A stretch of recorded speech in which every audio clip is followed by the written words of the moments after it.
Olá, pessoal, bom dia, tudo bem? Bom, vou apresentar o trabalho intitulado Panorama das Produções sobre Comunicação Alternativa e Ampliada e Paralisia Cerebral do Congresso Brasileiro de Educação Especial. Esse trabalho ele foi escrito pelas doutorandas eu, Beatriz, Mariana e Marília, do Programa de Pós-Graduação em Educação Especial da UFSCar.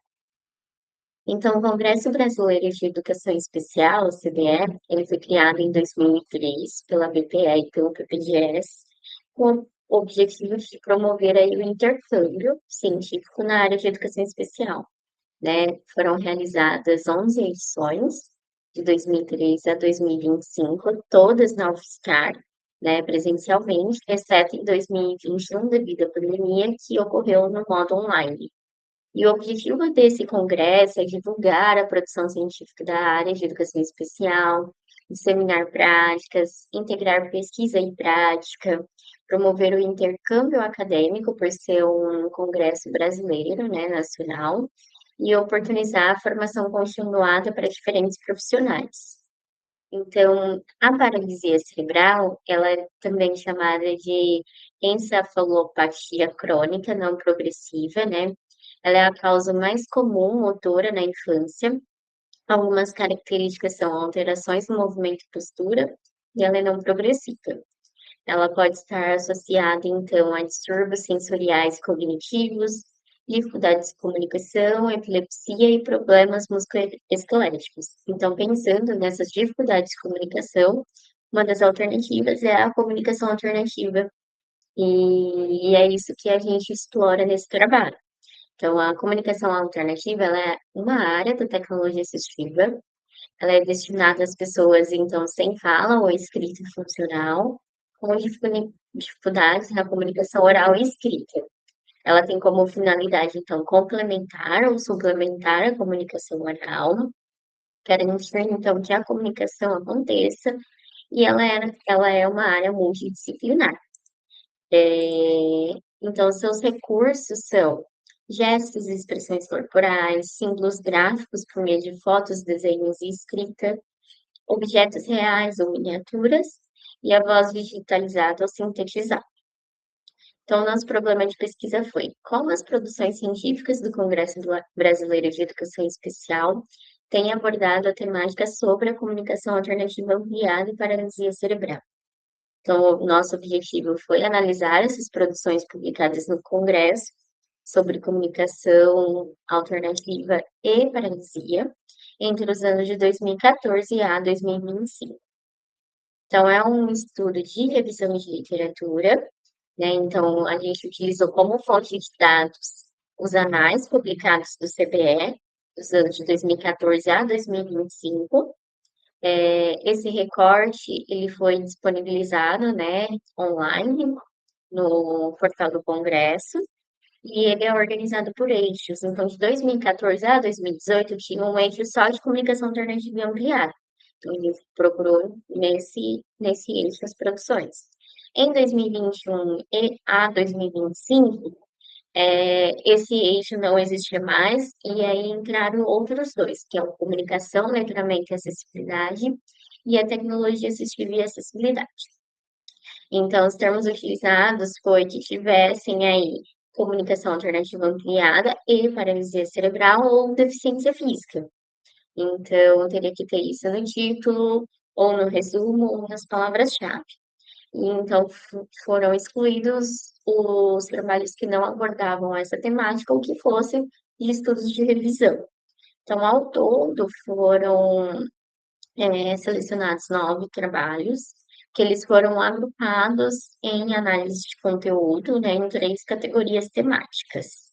Então, essas 3 categorias temáticas foram capacitação e perspectiva dos interlocutores sobre o uso de recursos de comunicação alternativa, implementação do PECS e do PECS adaptado no repertório comunicativo, materiais pedagógicos adaptados com recursos de comunicação alternativa, né?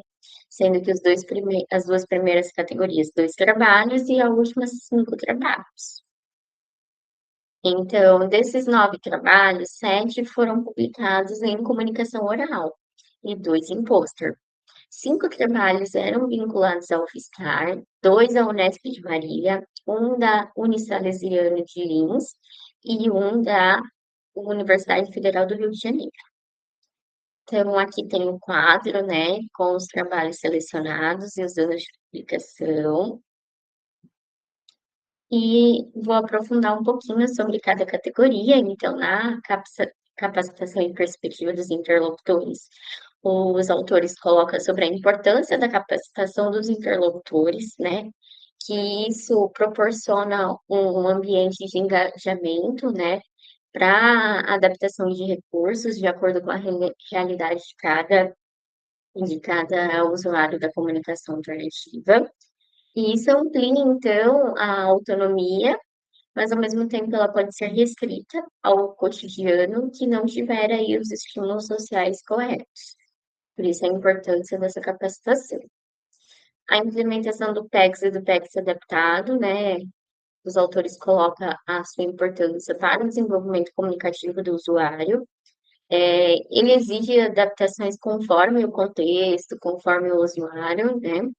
E isso contribui, então, para a autonomia e inclusão escolar é, desse sujeito. Os materiais pedagógicos adaptados, né, com comunicação alternativa, são estudos que colocam a importância dos recursos como os livros, pranchas, jogos, que ampliam, então, a participação da criança ou do adolescente no contexto escolar, proporcionando a interação, aprendizagem e comunicação. E então, os autores concluem a importância dessa tecnologia assistiva, né, para a promoção da autonomia e protagonismo desses sujeitos. Então, as contribuições do estudo. Os estudos analisados, eles evidenciam a importância da comunicação alternativa para a comunicação, para a participação social e principalmente para a inclusão escolar. Mas para isso é necessário essa articulação entre educação e saúde na prática profissional. As produções, elas colocam que ainda existem lacunas na produção científica, né, principalmente nas últimas edições do evento, a gente percebe que produções sobre essa temática têm diminuído, então é necessário fazer uma reflexão crítica dessa temática na área, e essas pesquisas também indicam futuras pesquisas, né, para ampliação do debate acadêmico.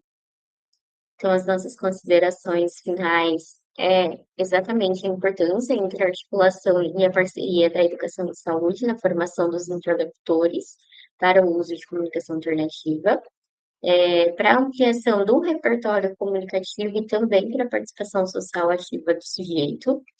A comunicação alternativa, ela pode sim ser utilizada como recurso pedagógico e ela contribui, então, para o engajamento e para a inclusão desses estudantes. E uma necessidade aí de uma prática docente flexível que busque sempre uma formação continuada, né? Já que hoje a educação especial é um tema tão emergente aí no contexto escolar. As nossas referências, e eu deixo aqui o meu contato, né? Caso alguém tenha alguma dúvida, e o nosso trabalho será publicado nos anais do evento para ampliar aí, então, o acesso de vocês a essa pesquisa. Muito obrigada.